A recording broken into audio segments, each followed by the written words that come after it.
জুলাই, যেটা 2023 সালেও ছিল একটি সাধারণ মাস, কিন্তু 2024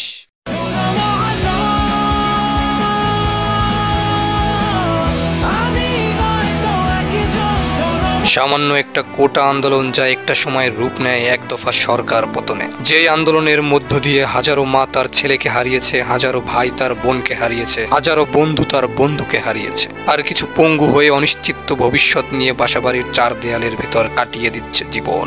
কিছু এখনো হসপিটালে দৌড়াদৌড়ি করছে। এত এত মানুষের প্রাণ ঢালা আত্মত্যাগের বিনিময়ে আমরা দেশকে দ্বিতীয়বারের মতো আবার স্বাধীন করতে পেরেছি। কিন্তু আপনার কাছে প্রশ্ন, 24 জুলাই চলে গেছে, এখন আমরা একটি বছর ঘুরে দাঁড়িয়ে আছি 25 জুলাইতে। এখন আপনিই বলুন, এদেশের সমস্ত স্তরের মানুষ কি সেই 24 দ্বিতীয় স্বাধীনতার স্বাদ গ্রহণ করতে পেরেছে?